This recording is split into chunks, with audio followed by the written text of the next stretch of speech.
You do a lot of film study and tape study. I know you've probably looked at the All-22. When you look at that Chiefs game, what jumps out to you? To me, I think there was an opportunity that the players are probably saying, man, we had a chance, we just let it get away. What is the All-22 and what you've looked at, what does it say to you?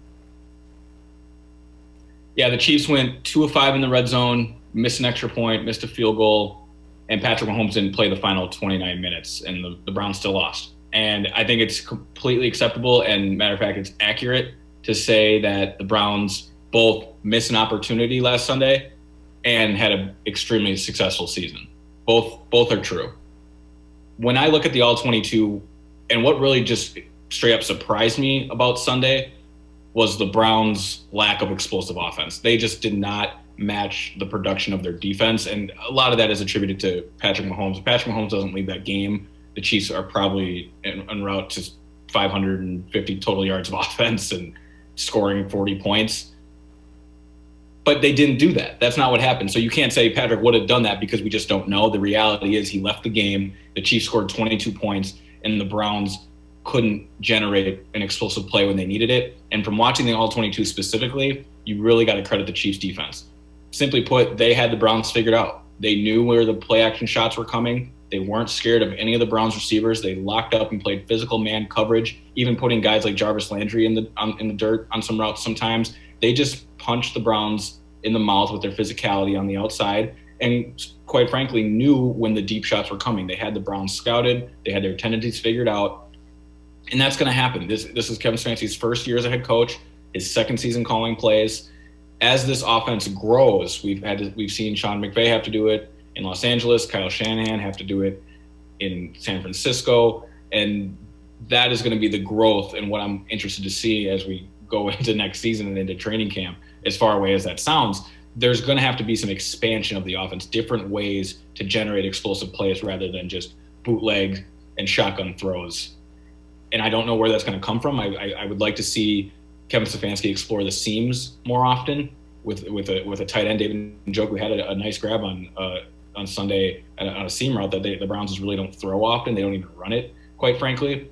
So I was surprised that the Browns offense didn't generate more points. It's really that simple. There wasn't a trick play in hand. I didn't think they ran the ball enough in the second half with Nick Chubb and Kareem Hunt. Nick Chubb averaging 10 yards a carry in the fourth quarter.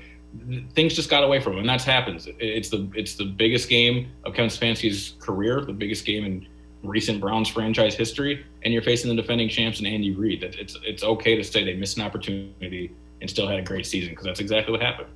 Let me ask you this, and I've asked this of a couple people, interested in your opinion. If they have Odell Beckham and you can put him outside to kind of threaten the defense, does that pull some people out and create, some other opportunities? I'm not one that subscribes to this, the offense is better without Odell. I think Baker and Odell got to find out the chemistry, but I think they need somebody that threatens the defense in space, and Odell does that.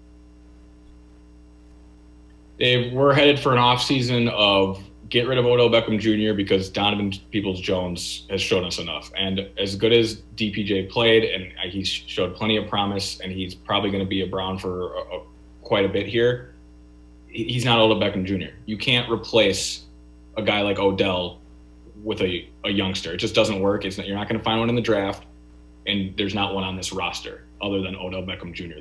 The only way you replace a star with a star is when you get lucky and do your due diligence in the draft. But what the Minnesota Vikings did with trading Stephon Diggs and replacing with Justin Jefferson. Stephon Diggs finished first in receiving this year, receiving yards, and Justin Jefferson finished third.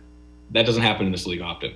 Odell Beckham Jr. would have made a difference on Sunday with just being his explosive self on the field, the ability to stretch defenses, get some of that press coverage, and start scaring the Chiefs out of that, and then they can play more zone. And we've seen what Baker Mayfield does to zone defenses. But without his just simply game-breaking speed, the Chiefs weren't worried. They weren't worried about Rashard Higgins going deep. They weren't worried about Jarvis Landry, and for good reason. Those are great receivers. They're really talented at their craft, but they just aren't going to take a reverse 50 yards and win a game for you like Odell did in Dallas. And the Browns desperately needed just a playmaker on Sunday versus the Kansas City Chiefs, because Kansas City had plenty of them. We all saw that.